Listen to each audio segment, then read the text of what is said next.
real. This is not fake.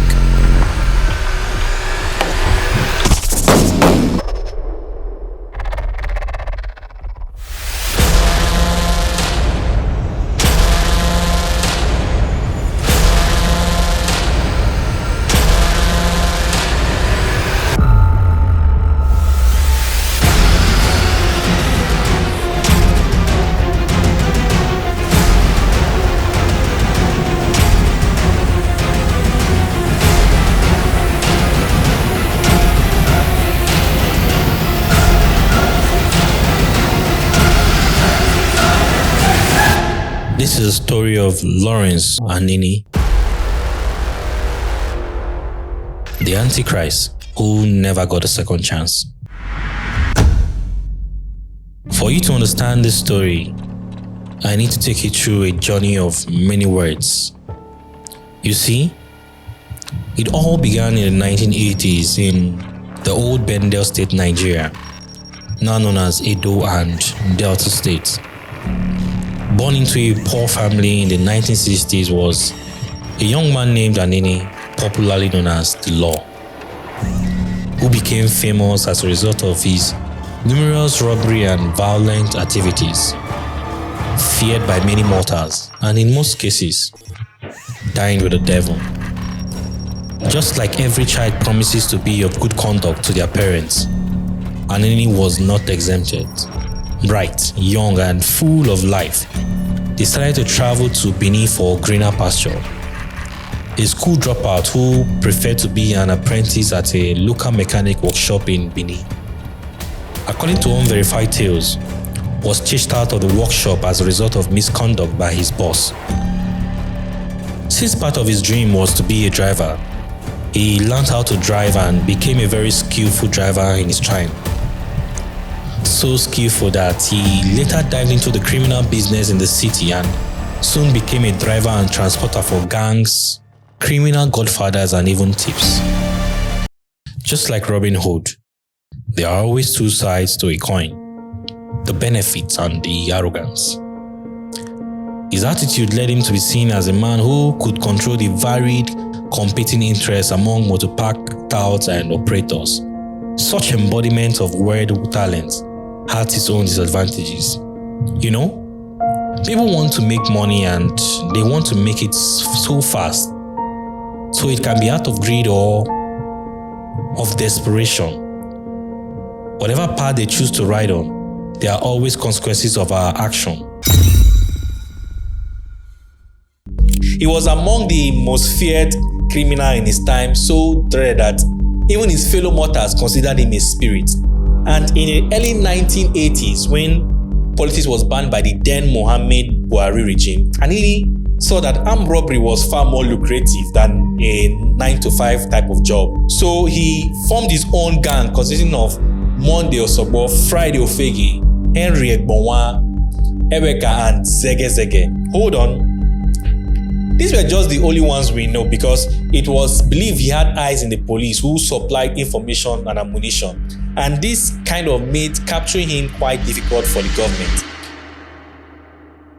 So they started out as car hijackers, bus robbers, and even bank thieves. And gradually, Anini and his gang extended their criminal acts. In the early 1986, two members of his gang were tried and prosecuted against an earlier under-the-table agreement with the police to destroy evidence against the gang members. So this was believed to have angered Anini to have spoiled retaliatory action against the police. So in August that same year, they masterminded a fatal bank robbery which led to the death of a police officer and others who were actually killed. And surprisingly, on that same month, two officers on duty were shot at a barricade while trying to prevent Anini's car during a robbery incident. Within the space of 3 months, Anini's gang was known to have killed 9 police officers. In fact, on the fateful day of September 6, 1986, the notorious Anini gang executed a daring heist. Their target, a Peugeot 504 car belonging to Albert Otto, the dedicated driver of the Assistant Inspector General of Police, Christopher Omeben. Tragically, their audacious act resulted in the driver's untimely death, And after seizing the vehicle, the gang concealed the driver's lifeless body in a secret location shrouded in darkness.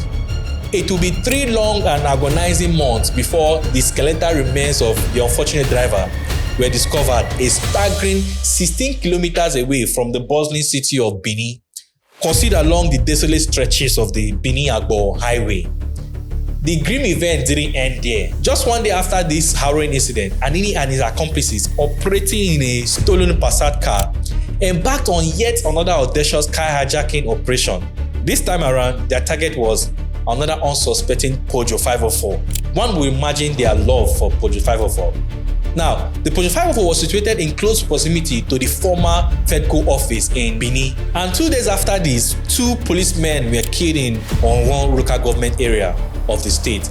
The killings by this gang didn't end there, as they continued their operations, which led to the murder of Frank, a former employee of the Nigerian Observer newspaper, Mrs. Remy Sobanjo, a chartered accountant, which they even stole the Benz of the Ogeli monarch, the OVA, as per then.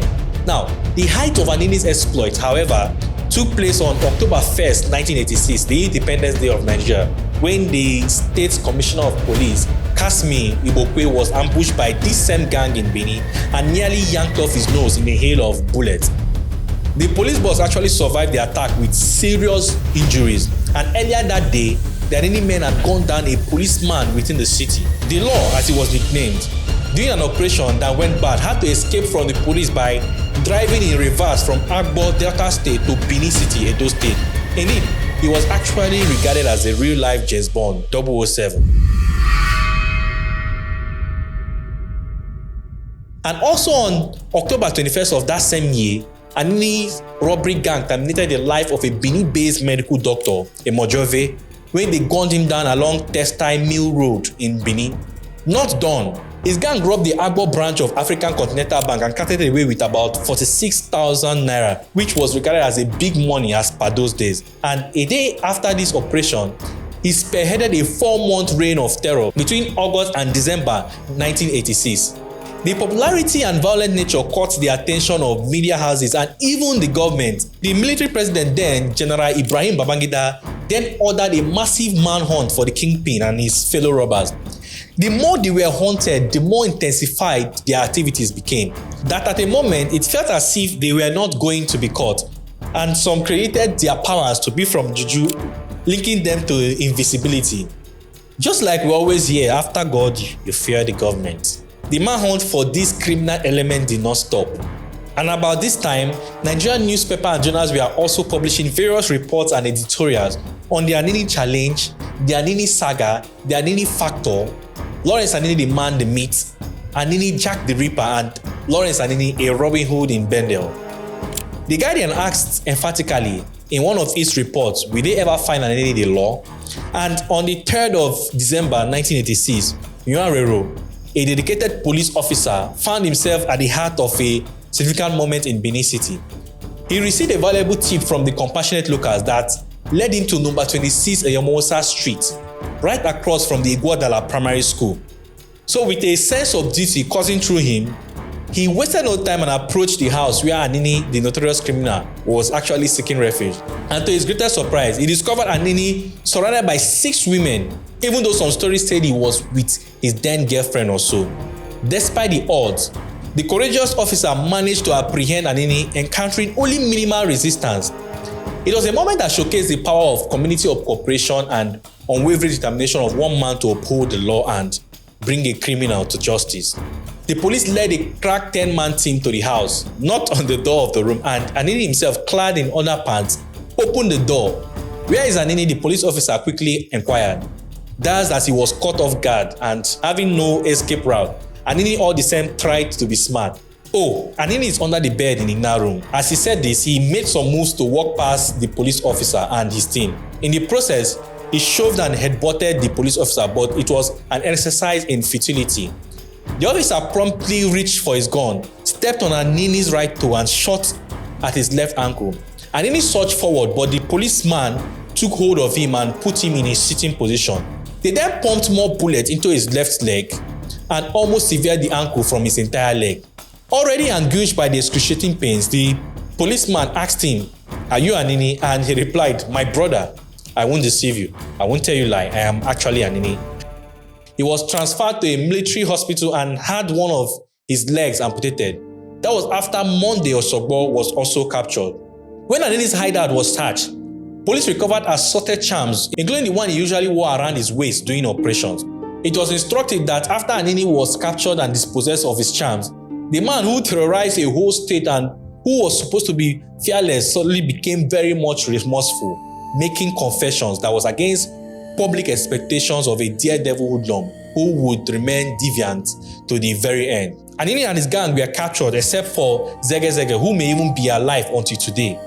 Several confessions were made revealing the roles of some key police officers in aiding and abetting of criminals in Bendel State and the entire country. Anini particularly revealed that Iyamu, who was the most senior police officer shielding the robbers, would reveal police secrets to them and then give them logistic support such as arms to carry out robbery operations, and they would share from the loot of every operation. It was further exposed how Iyamu planned to kill Christopher Omeben, an assistant inspector general of police in charge of intelligence and investigation. Now, of the 10 police officers Anini implicated, 5 of them were convicted. The robbery suspect, including Iyamu, were sentenced to death, and on the 29th of March 1987, Anini and his gang alongside the police officers were executed. Anini will forever be remembered in the history of crime in this country, but it will be of unblessed memory. My name is Bradofo, and I will see you in my next video.